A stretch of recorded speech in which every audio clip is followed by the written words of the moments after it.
Halito, everyone. Welcome back to Choctaw Tishole. Saho Shifuet Megan Baker. I'm a research associate in the Community Outreach and Research Program here in the Choctaw Nation Historic Preservation Department. Today, I'm so pleased to have two Choctaw Tishole who are joining us today. They have been working to help Choctaw Nation and the other 5 tribes maintain their relationship with their homelands, our ancestral homelands. And so our first speaker today is going to be Jim Wilson, who is an instructor of English at the University of Georgia.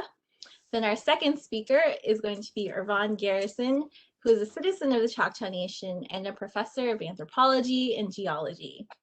Working through disciplines like archaeology and literature, they're finding new ways to support tribes removed from our homelands for gain opportunities for collaboration, which is really awesome. And that's the kind of help that we need to work with institutions to kind of help tribes out. So I'm going to turn it over to Jim first, who's going to explain a little bit more about the Homeland Returns Project and what they're kind of all up to. Thank you, Megan, and nods to Irv too, and to folks in the audience. Thank you so much for attending this afternoon.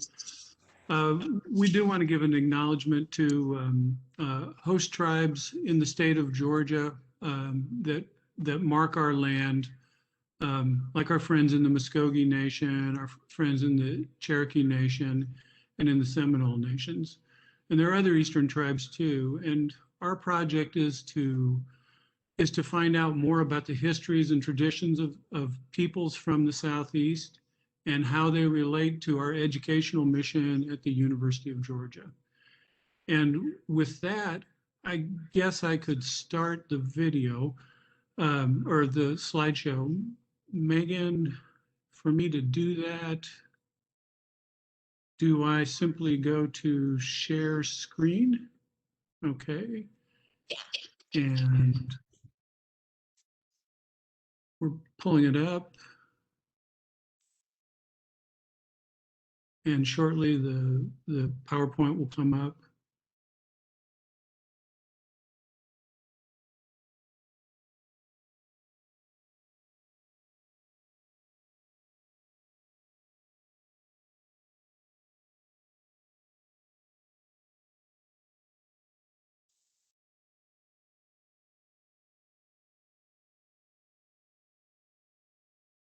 Okay. I'm going to also go to presentation mode and give myself a little bit of an illuminated pointer. And I want to begin my presentation by saying it's about archaeology, but it's also about poetry and about the idea that homelands can be alive. And I also want to say that I've borrowed some material from this presentation that I used at the Native American and Indigenous Studies Conference in New Zealand in the summer of 2019. And the panel I was on, along with Chadwick Allen and Leanne Howe, was Earthworks Singing Across Lands and Generations. And I want to give a brief acknowledgement to our Homeland Returns Project too, which Megan nicely introduced us. But just to say that we are interested in this project to identify areas of research and recruiting both at the University of Georgia in engagement with people and programs at federally recognized tribes and states that go all the way from the Eastern Ocean, Southeastern Oceans to the state of Oklahoma in Indian Territory. And I want to point out too, give a nod to prior programs that have been active at University of Georgia. In 2015, Oklahoma artists Tony Tiger and Bobby Martin and Oklahoma-born but UGA faculty Jace Weaver curated an exhibition called Return from Exile. And it started in Athens, Georgia, because of Jace Weaver's good work to pull it together there. And and it toured all the way from places like Georgia and Florida back to Oklahoma, and over a period of about 3 years. And it's featured the work of visual artists who would have an interest in the old southeastern homelands, and part of that interest would be to go back and present their art, and also gain inspiration for further art because of that experience. I also want to point out my wife Leanne Howe has held a American Indian Returnings lecture series at UGA for the last 5 years too, since 2015, last 6 years. It started with Jody Bird as Chickasaw in 2015. It then featured Joy Harjo in 2016, before she was Poet Laureate of the United States. It included Daniel Justice, who's Cherokee, in 2017. Chadwick Allen has Chickasaw ancestry, 2018. Jennifer Elise Forrester, who's Muskogee, in 2020. Sarah Deer, I neglect to mention, sorry, in 2019. So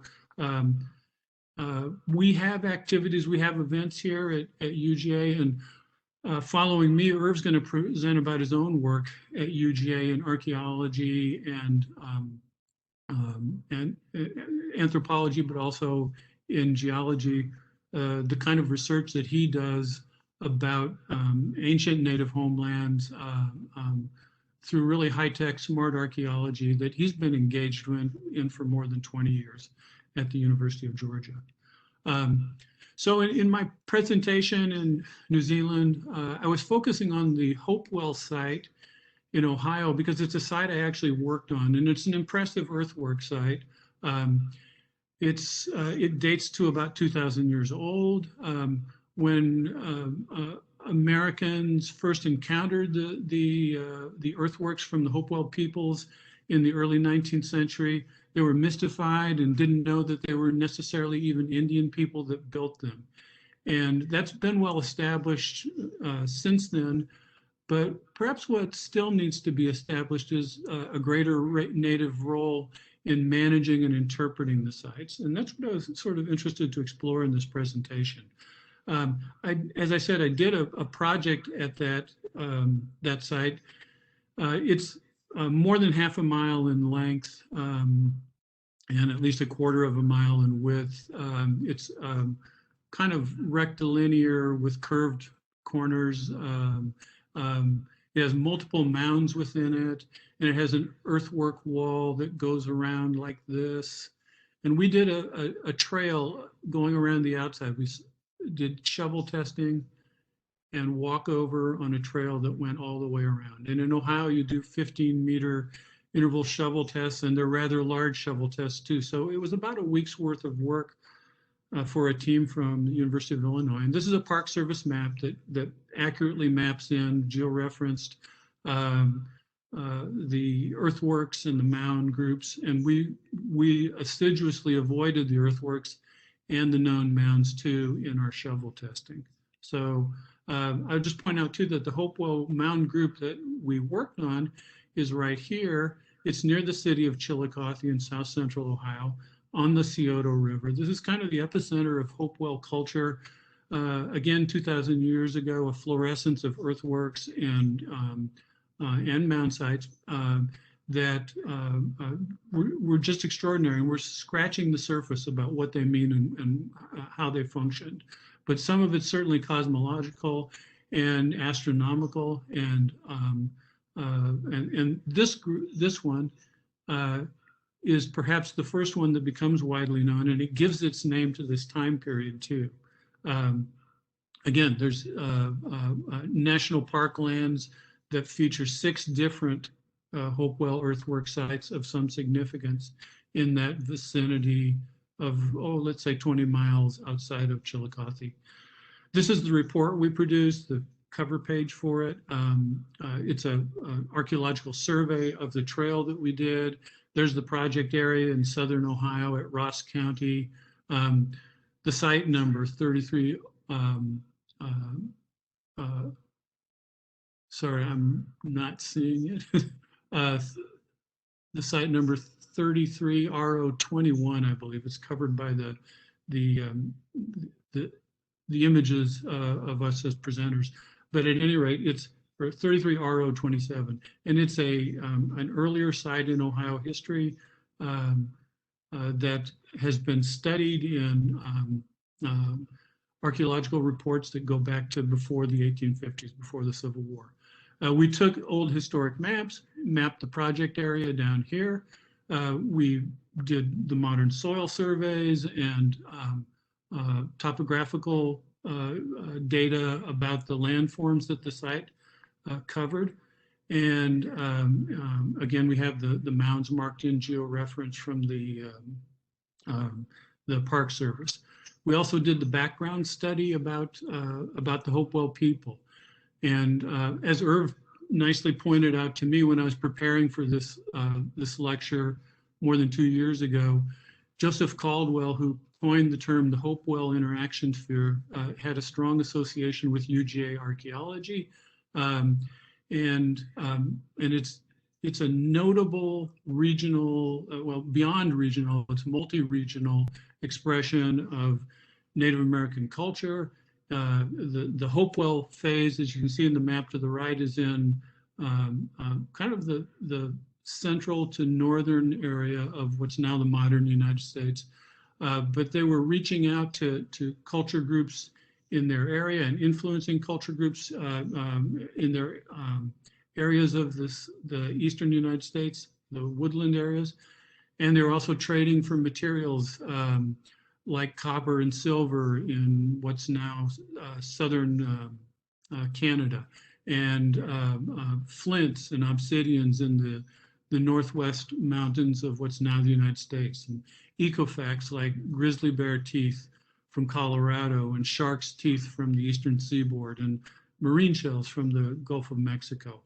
Quartz and galena, minerals, again, for shaping crafts and art, or mica from the mountains in the Appalachians of the Carolinas. So the Hopewell were very sophisticated, extensive regional trade, and there were a lot of versions of it 2,000 years ago throughout most of the United States. I did research, background research for the report on the archaeologists that were interested in the period. I'll point out one archaeologist, Robert Hall, who has Native ancestry, was interested in the spiritual qualities of Hopewell, Hopewell archaeological sites. And in the chapter that I'm featuring a little material there from on pipes, he titles the chapter, "The Earth Reawakened and the Dead Requickened." So he's definitely interested in a spiritual quality to archaeological assemblages and also the sites themselves. As part of his study, part of his interpretation in his book, The Archaeology of the Soul. We also studied the artifact typologies. I'll point out, this is a book that I purchased for the project, flints and projectile points from a variety of Ohio archaeological periods and areas of Ohio and the surrounding regions. But I was particularly interested in the bladelets that the Hopewell people made, partly because I wonder if it's not something in tobacco ceremonialism or something like that. We found a number of those bladelets at the site in our testing and in our excavations. These are photographs just to show that we went out and did the work to document something of the work that we were doing in the corridor. Here are people are doing these shovel test excavations in Ohio. They had to be about 1/2 meter in diameter, and they have to go down to subsoils that would have likely been there before the earthworks were built. We have also the earthworks surviving in the woods. They're a lot more intact and noticeable, and we avoided those. This is also an opening for one of those gaps in the earthwork, so they weren't like fortresses. They had walkways or observation ways through the earthworks that were somehow significant to the site. In other areas down on the field where most of the mounds were located, the earthwork wall that we were crossing and then testing in all the way to the road at the end is largely ground down by modern, well, 19th and 20th century agriculture. But the remains of that wall were still visible there. And again, we avoided that. We found a number of artifacts that are likely associated with the site.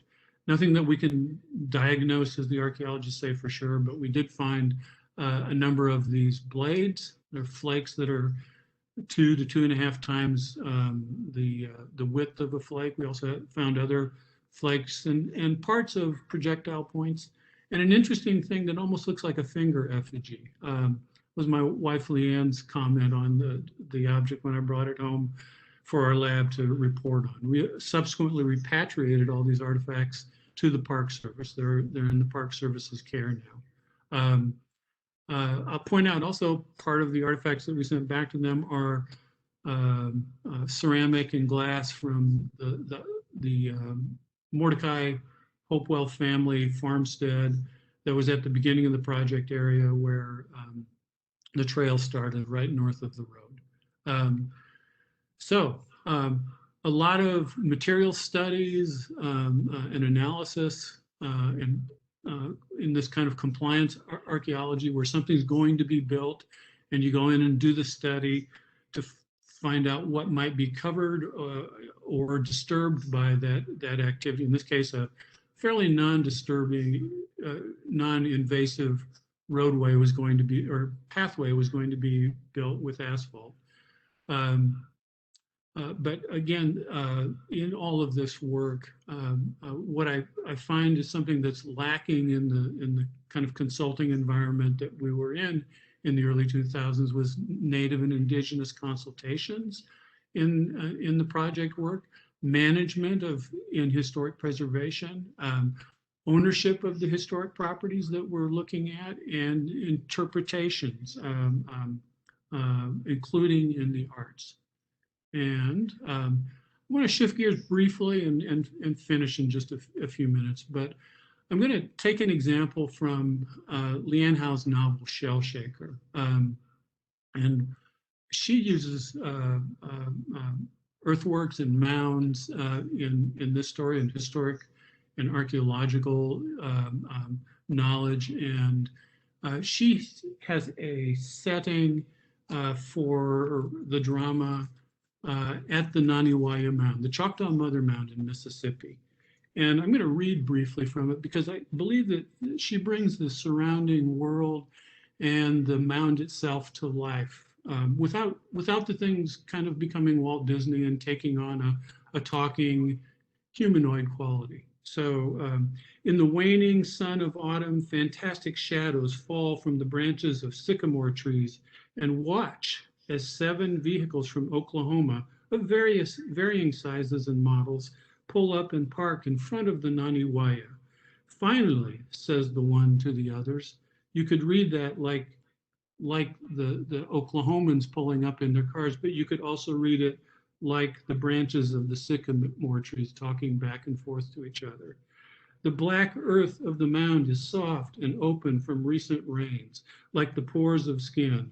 Above, although hidden in the sun's rays, Fichik Isi shakes his head, making the air taste sweet from the dust of his antlers, and he shouts joyously to his friends around the universe, aha, look at what's left, a chin, a foot, and so much more. Okay, that's a little taste of Leanne's work in a novel. I'm going to also go to a collection of poetry called Singing Still. I have it here. This is just an opening poem called Homeland. And in it, she has 4 lines of verse, the same line repeated as if in a song. Isa halali ha atoko iksa iliok ishashki. My apologies for the Choctaw. I'm not educated in the language. But it's taken from a Choctaw hymn Choctaw hymn Evening Song 93, and it literally translates as, "Because you are holding on to me, I am not dead yet." Leanne argues that that's the mound, that works like the mound in the old homelands, speaking back to the Choctaw people, even in removal times when they're putting their hymnal together. I'm going to point out that another native writer from Oklahoma I've lectured about elsewhere in his novel Anumpalichi, The Word Master, Phil Morgan, uses Mississippian platforms and platform mounds and other aspects of the urban sites of the Mississippian period to be like dramatic and active forces in the drama of the story. And here we have one illustration in the novel of the plaza and the great mound at Cahokia and other mounds surrounding, and a giant stickball event that's at a pivotal point in the novel when there's a great conflict that's about to break out. And again, the mound setting is dramatic in their story. And I want to point out that, along with having a press and featuring culture and history in the arts and in their publications, the Chickasaws are also active in their homelands in Mississippi, in northern Mississippi, with partnering with the Archaeological Conservancy to acquire a large area of the homelands. This is Chief Anatobi with a tribal archaeologist, Richard Green, and a landowner that they're acquiring the lands for. And I realize not every tribe can do this, and the Choctaw Nation, for instance, would have agreements with the Mississippi Choctaw on who's responsible for cultural properties in the state of Mississippi. But it's interesting to see that the Chickasaws are active and engaged in this way, not only in the arts, but actually in historic preservation itself. I'll point out too that they've acquired many of the artifacts from sites in that area and collections in that area. And they're also teaching field schools in archaeology to Chickasaw and other Native students. And some of that work is taking place in the old homelands. And I'm interested in that in part because I've lived and worked out of Ada, Oklahoma, and taught in the Chickasaw Summer Arts Academy. And Leanne and I have a home there still, and we're very pleased with the things they do. We're not members of the tribe, and we can't comment with great authority, but I'm pleased with what they're doing, and I'm presenting that as an example of folks making homeland returns and having something smart to say about their history going forward. I'll point out too that some tribes in Oklahoma are very much interested in things like language revival, like the Miami tribe. And I've met George Ironstrack, he's in this picture amongst corn plants. They take students back from Miami, the University of Miami in southwestern Ohio, to Oklahoma in a summer course. They haven't been able to do it this year because of the COVID pandemic. But I like that very active program for students who are Native and non-Native both, at the university, at Miami University, and then back in the new Indian Territory homelands that the Miami have in Oklahoma itself. And I'll close with this. Something I like very much about the idea of a story or a language that can be interpreted from archaeological properties and archaeological sites is what writers and people in literature do. They coin phrases and lyrics like the one Leanne uses in Shell Shaker: "The people are ever living, ever dying, ever alive." And I like that revitalization of the archaeological and historical heritage that I think Native people can very much actively bring to the story of historic preservation, if not the larger cultural story of their peoples. And I think my colleague Ervan Garrison is a great example of that now. And I will leave it with that and attempt to exit the screen. I'm sorry. I guess I'll end show. And there we go. All right, Irv, you should be able to pull up your PowerPoint. Okay, Cherokee.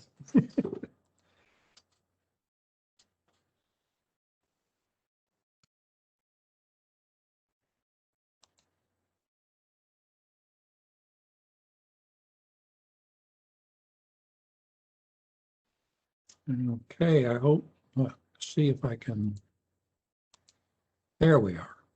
Can everyone see that? Okay, Yokoki, Halito Mama, Achifami Pinayakpa. I'm very happy to greet you and I'm glad you came. Both Jim and I are delighted to be here and we want to give a big Yokoki to Megan for inviting us. I'm going to have a little bit more of a visual talk than Jim's, but I will start out with one slide that is a bit textual, and so I'll apologize, but you won't see many of these. I just wanted to open my talk with the a bit of an explanation and backstory. During the century and a half or more evolution after removal, I would say hundreds of IT or Indian Territory and Oklahoma and Georgia homelands, towns and locales simply blinked out. And as tribal lands were surrendered under federal acts like Indian removal and then general allotment, and then in the Choctaw case, the Curtis Act, we lost a lot of land, and in so doing, a lot of sites that were in homelands were no longer part of our inventory. So much like Europe, when after the plagues of the 14th century, these villages and towns and homesteads were just abandoned. And I have a personal knowledge from my mother of the old Choctaw town of Scullyville or Moneytown, which was near Spiro, which is still in existence, is simply gone. But her birthplace, Bokoshi, or Bokoshi, anglicized, is still around. So I like to call, and I'm borrowing a term from an artist friend of mine who taught here at UGA. He called places that are lost or forgotten displaces. They've been displaced. And I thought it was a great term, so I'm using that in my talk. So let's talk about some displaces, and I would like to talk about three. Two will be in Georgia and one will be in Oklahoma. And I want to emphasize that most of my study is non-invasive and I use remote sensing. I am an archaeologist and I know how to dig, but I'm very careful not to dig if I can get the information in other ways. So to me, excavation is the last thing you want to do. There are other ways to study using modern technology, these sites. So let's look at three very quickly. I'd like to start with a Georgia site. It's a state park mound site at Etowah near Cartersville, Georgia, and it is co-managed by the Muskogee Creek Nation. So it has the Muskogee Creek have an active interest in Georgia with the Etowah Mounds.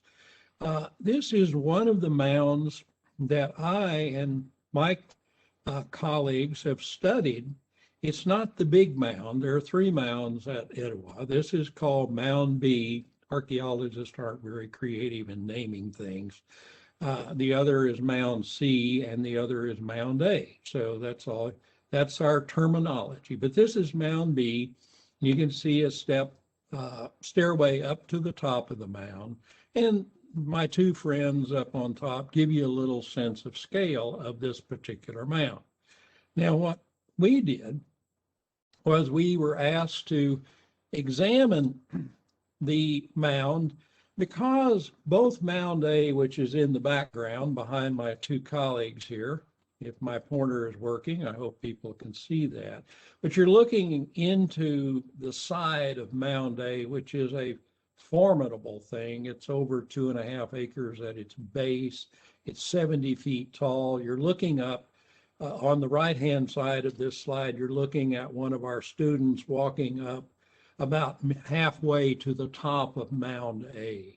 And the reason we were there is that the Department of Natural Resources, who manage this site as a state park, were taking out the old cross-tie steps that you can see in the image on the right, and they were going to put in a bit more sturdy and permanent set of stairs for people to ascend the mound. So they were thinking of doing the same on Mound B, and that prompted my study with my colleagues here to examine, both using remote sensing and some non-invasive coring, to see what we might be looking at, what might be disturbing in the mound with these new stairs. So the remote sensing, this is a radargram. If people aren't familiar or having looked at radar, this is the ground surface up here, and these vertical columns are just where the radar is sending down its radar wave. And we collect the waves, and we can then collect them and create these schematics of what the interior of a mound may look like.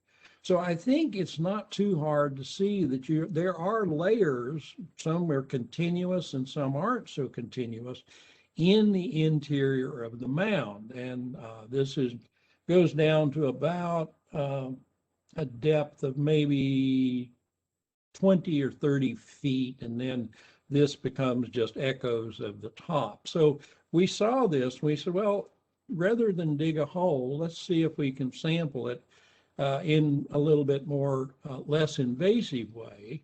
And a technique I had learned from my European colleagues is called freeze coring.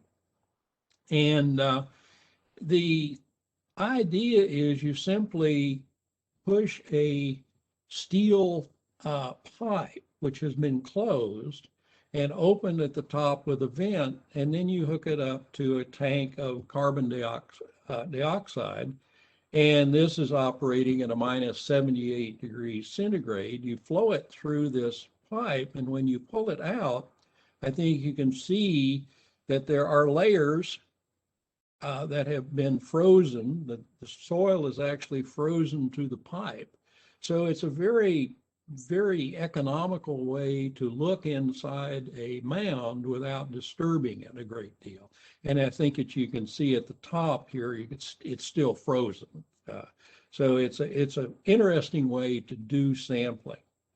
You can see a bit more sediment down here, and you can see that the color of the mound only changes when you reach about 6 to 7 feet below the surface. And there's another change here and another. So these are those layers we were talking about. They're not extremely large, but they are there. So we've been able to characterize them. So that's one example. Now let's go to post-removal homelands. Let's go to Oklahoma and the Cherokee Nation. And in 2009, the Cherokee Nation, through our Institute of Native American Studies at UGA, were tasked to examine what was the site of the female Cherokee Seminary, located near the Cherokee Heritage Center in Park Hill or outside of Tahlequah, Oklahoma. Built in the 1840s, the first iteration of the seminary, which you see in this photograph, was a very elaborate and well-built structure. the students could be housed there. They were taught there. You can see many of the students of all ages, ranging from grade school up through the upper grades, standing in front of the seminary. In the 1880s, unfortunately, it burned. And this is unfortunately a picture of the seminary ruins. And over the seminary was moved into Tahlequah, and this site was abandoned and for many years. And over the course of that abandonment and then subsequent building of the Cherokee Heritage Center and Museum in the 60s, there was really not much evidence of this structure, which is interesting. So it's one of those displaces. It's out of sight, out of mind.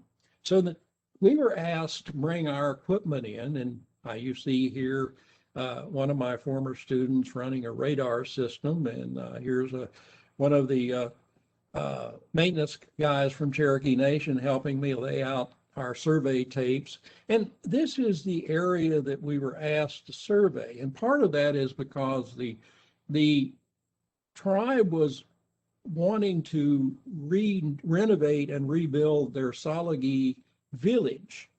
And it was not decided where they were going to put that renovated village. And so this was one of the options for it. So they wanted to know, would they disturb something if they built on this site? And it turns out the answer was, yes, you will. And in these two images, we're looking at two different instruments. On the left here in the very bright blue and orange, we're looking at the results of an electromagnetic survey called conductivity. And where you see the orange is where you're getting very high levels of conductive material. And in the blue is where you have a very low conductivity of electrical current. So what we're seeing here is on the right of this image, you're seeing a lot of material in the ground that you don't see on the surface that is causing this instrument to activate and give you these readings. We followed up by running our radar, which is just here, and we took the radar system and ran over the same grid. And radar can be a bit more sensitive and more discriminatory, so we can look down maybe about 1.4 to 1.5 meters in this particular image, and you can actually see walls. So, and again, you get this cluster of returns, which tells you something is concentrated here. You can't say exactly what it is. There are limitations to remote sensing. But what we determined was there's a buried collection of material and structure on the site that they had proposed to be one of the options for building the renovated village. So there's no renovated village on this site outside the museum. Now, our last project in Tahlequah was, we were asked in 2012 to examine a field which had been thought to be a cemetery. And you can see on the picture on the left where we are surveying, you can see this, my son, actually this is my son, he's also a graduate of UGA and trained in geophysics, and he's running a magnetometer, and these members of the tribe here are doing the same thing. They're laying our transects that we can walk along. And as you see, it's just a field with a lot of Johnson grass. But when we do the analysis and we run it through the computer, things change. And I think what you can see here is there's a buried wall around this field.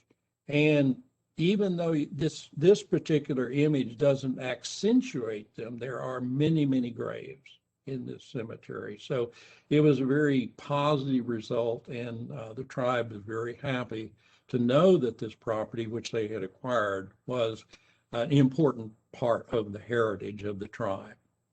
Now, my last site is in Georgia, And it's much older in a sense, but probably older than Etowah. Groves Creek, it just happens to be the local name for it. It's along, this is Groves Creek on the coast of Georgia. And on this island that you see back here, there are archaeological sites. So they are eroding, and many of them are collapsing into these creeks on our coast. And we have to look at them to see if there are they damaging, are we losing parts of our heritage, our archaeological heritage and our cultural heritage. And we found out that we were. I was asked in 2006 to recover an eroding burial out of the shore of the creek. You see that the burial has been taken out, and it has subsequently undergone NAGPRA appraisal and reburial. The site that it's near was occupied from the 1200s through the 1400s, and I'm just showing you an image of the excavation where you can see a very large ash filled hearth with a wall around it. And then I'd like to show you the other structures which were associated with this. And this is the remains of a very large burned building that we first detected with our instruments. And we subsequently opened to see what was causing the anomalies on our instruments. And we did find this burned structure, which we thought at first was a house, and we're not so sure it's a house. We think it may be more of a communal building, but that remains still, even after we closed the site in 2008, and it is no longer open to the public, and it's completely covered. We're still analyzing the data that we were able to obtain. And so that concludes my presentation, and I'm join Jim in answering any questions that are listening to any comments. Awesome. Thank you so much, both of you, for sharing your presentations for us today. So if you guys are watching, feel free to pop in a question in the chat or the Q&A sections. I also thought it was really great for sharing, for us to learn about archaeology and kind of how it relates to tribes and why archaeology is kind of so important to tribes. And I thought you both kind of brought that out really well with your presentations. Like from Jim's, I really got a sense of understanding I like the way that you kind of juxtaposed the very dry archaeological report with the stories, because that kind of tells us archaeology alone can't capture its significance to Indigenous peoples, and that's why you need the kind of consultation that historic preservation departments often provide when you look at these kinds of places. And so that was really interesting and helpful, and I hope everyone can learn from that. To see that you have to work with Indigenous people to know why sites are so important. Yeah, and so any questions? Joe Watkins popped in and said, hey everyone. Leto, Joe. Thank you, Joe.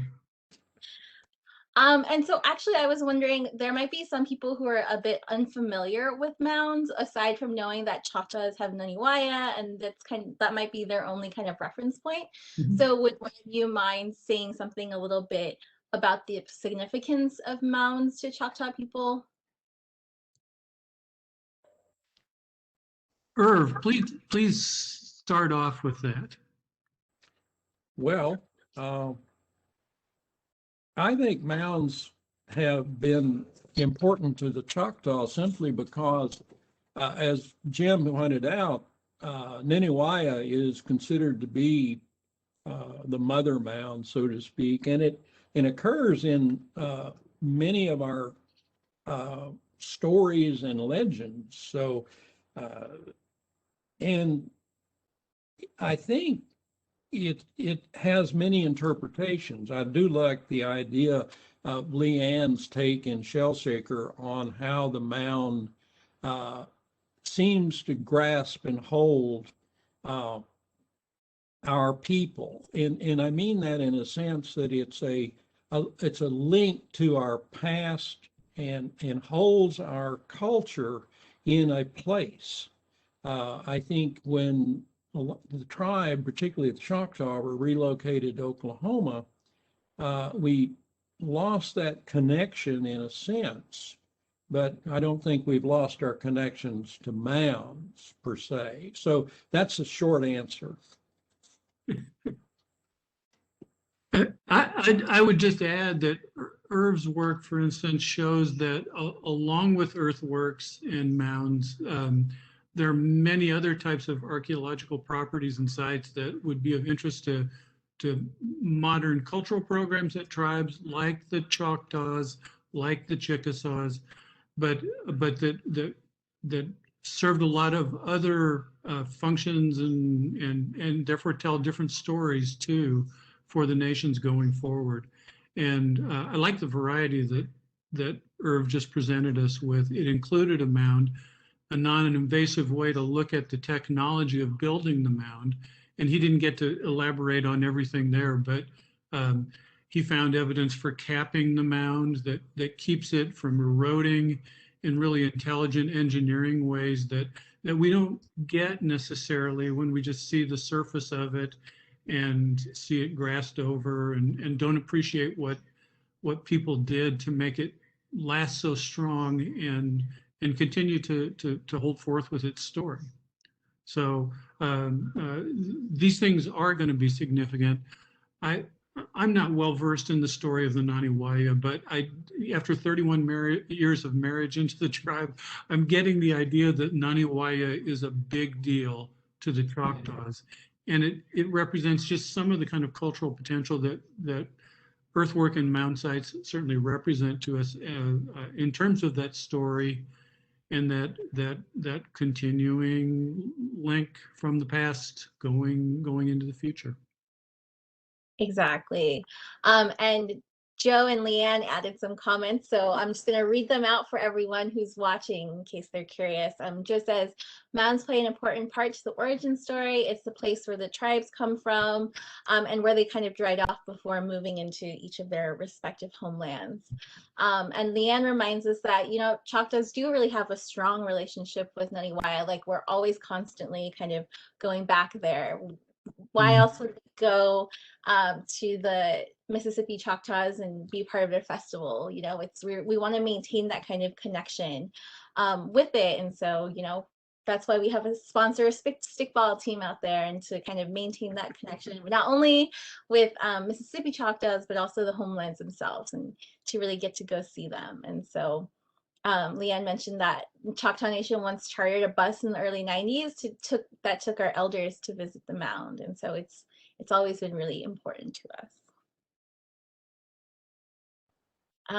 Shanna came to the presentation and she just wanted to say that she really enjoyed it. And she found it really informative because she's teaching at a museum in North Alabama. And she's been to several mounds in the state. And so she says, thanks for the presentation to both of you. Good.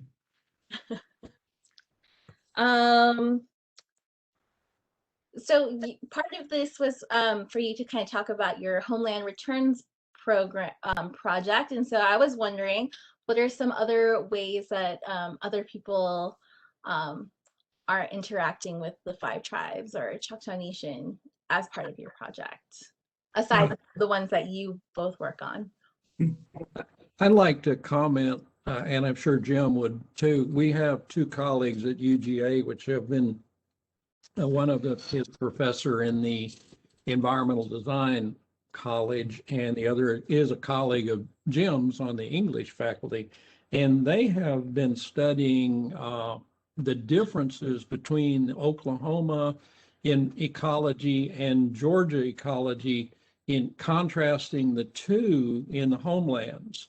And they found it's like people seem to gravitate to places. Of course, they didn't have a choice when they were removed, but in Eastern Oklahoma, there tended to be a lot of plants that folks from Georgia and Tennessee and North Carolina recognized. And there were a lot they didn't recognize. And UGA has, I think, done a real great job of categorizing and characterizing the similarities and differences in those two environments. And I think that really and we're, as part of our Homelands project, I guess I'm promoting a presentation that we're going to do in the fall. We're going to have them speak about this in our Homelands project. So yeah, I'm foreshadowing a little bit. Maybe I'm just promoting. And we'll send out word about that too, Megan.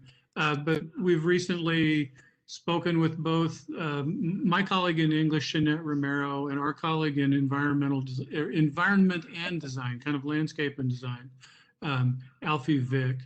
And it was Alfie's idea to start a course that would take UGA students to the Eastern Band, Walla Boundary in North Carolina, and then also to take them to Tahlequah and to Oklahoma, and to introduce them to communities in the East and then in Indian Territory. And I find that really nice. I've never heard Alfie lecture about that yet. Irv has, actually. I haven't yet. I'm newer to UGA. And I very much look forward to that as an event. And I love it that Jeanette joined in with him for at least one year and maybe 2 years to bring English students in, so they'd be writing about the storytelling potential of such work too. And of course, that's engaging them with people in the Eastern Band in North Carolina and at the Nation in Oklahoma. And that kind of synergy and engagement can lead to recruiting possibilities too at University of Georgia.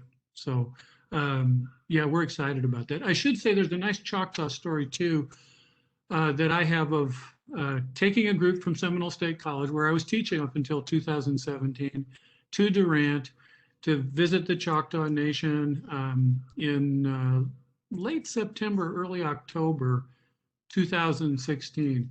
And the tribe did a wonderful job taking us to 3 different offices that afternoon. And then we were hosted by the Native American Student Association at Southeastern University that night. And I met a young man who was the president of their NASA group at Southeastern, who was doing exactly that kind of research. He was taking the plant communities in Oklahoma and comparing them to the old homelands in Mississippi. And you know, he's an undergraduate at Southeastern at the time. What a bright, smart guy. And I'm sorry, I don't recall the name right off the bat, but at any rate, that's a wonderful story. And it's, of course, a smart story for people like Alfie and Jeanette and others in our departments to engage with too.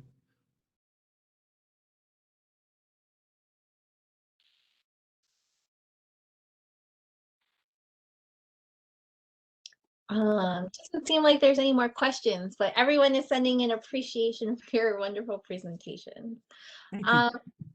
So I really love this project because it kind of really shows that despite colonialism and all of the attempts to kind of break indigenous, like the 5 tribes' relationship with their homelands, they're still kind of fighting against that, you know, always kind of maintaining the relationship and going back and whatnot. So yeah, and so that's really important, and it's a lot of like difficult work, right? It's hard to be here and then still try and get over there, but it still happens. Leanne says she has a question, so we'll wait for her to get that in. Megan, I see something on my question board. I don't see everything you do, but I see something from Stanley Nelson. He's at the Chickasaw Press. And of course, I was presenting about Phil's work and then about the tribe's work in historic preservation, including in the homeland territories. And Stanley's asking, do you see support for evidence of a first American literary environment during pre-colonizer times? I do. And of course, pre-colonizer times in many ways ends up being archaeological time in history. And I think that the Chickasaws do a smart thing. Of course, they have their press and their literary publications, but they do this thing where they kind of project the story almost 100 years before Columbus makes landfall in the Caribbean, and they set this story up that Phil Morgan writes in Anompalichi. What if a European is wrecked on the seacoast of what's now Georgia, and this Chickasaw linguist and elder has a dream about him and comes and finds him? What's this guy going to think of the world that he experiences along the way?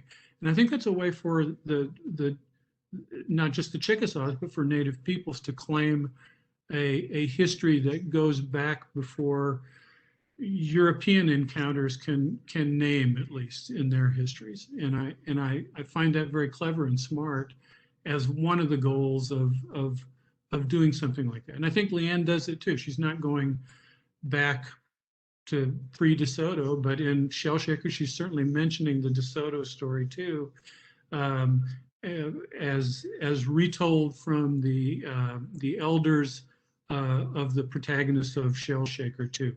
And so that's going back some 300 years, and also kind of wanting to retell and reestablish who gets to say what the history is through the art of literature. Great. So Leanne's question was, what is our goal for tribal people in Oklahoma? What do you kind of hope will happen with your relationships, I think, through this project? I would say one thing, to have interest expressed, like for us to engage and speak with folks in the tribe in Choctaw, that's a wonderful thing for us. That's something we weren't necessarily counting on being able to do. And we want people back at UGA to know about this too, that you guys are interested. Notice Stanley Nelson's writing in from the Chickasaws. Many folks are writing in to say, what is this about and what can it mean to us going forward? And it's important that we will be engaging more and more with people in tribal programs to make that point that the tribes themselves are very much interested in the educational mission that we have and may want to share in that too. I think one of the few benefits to come out of the pandemic is that we've all become very comfortable with online. And in that regard, it's allowed us, Jim and I particularly, to use it as a vehicle to connect with folks like Choctaw Nation and up at Eastern Band, and in Seminole, we're really being able to reach out and communicate and interact with people. And we want to go even further and maybe dive down into Oklahoma programs at the college level, because Jim has faculty experience back there. So I think this has really been one of the benefits, I think, of coming through this last year and being able to. We originally had thought this program would be sort of a travel back and forth to Oklahoma, and the only traveling has been from our desktops.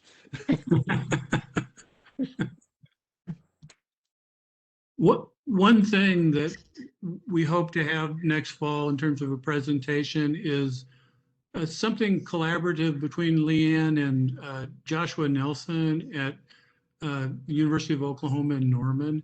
And we could view OU and UGA as competitors, that they're wanting to be, and they should be, the flagship school for many Native kids in Oklahoma. They really should, and with faculty like Joshua Nelson there, they have a right to that. But we want Josh and we want Leanne to present about their film Searching for Sequoia. It's a story about a native hero for many of us who travels from the east, then out to what will eventually become Indian Territory. And then he ultimately ends up in Mexico too. And Leanne and Josh and others in that film have retraced the route, talked to modern descendants, and are trying to retell the story of Sequoia for a new generation. And again, it links people, like it links Josh and Leanne, UGA and OU, and it links the East with the West, and it links us with Mexico too. There's a really significant and interesting part of the story that takes place down there. I even got to join the film crew briefly on one of their visits to northern Mexico. The mayor of a local town took us out to a nearby graveyard because we were telling them about the Sequoia story. They didn't know where Sequoia might have been buried in Mexico, but they took us to a graveyard where there were Cherokee people buried in one of the Spanish Catholic cemeteries that's protected and maintained. And there were surprises like that along the way that the film picked up on, and it's a marvelous example of collaboration in research and in storytelling that we think a project like this represents too. Awesome. So I think that is about around the kind of time that we have today. Leanne threw in that you've also found 2 Cherokees buried outside of Zaragoza, who've been there since the 1890s, which is a pretty cool kind of thing to hear about, because you'd always like heard stories of it, but then to have kind of a confirmation is also cool. So I think that's about the time that we have for today. Thank you everyone for joining us.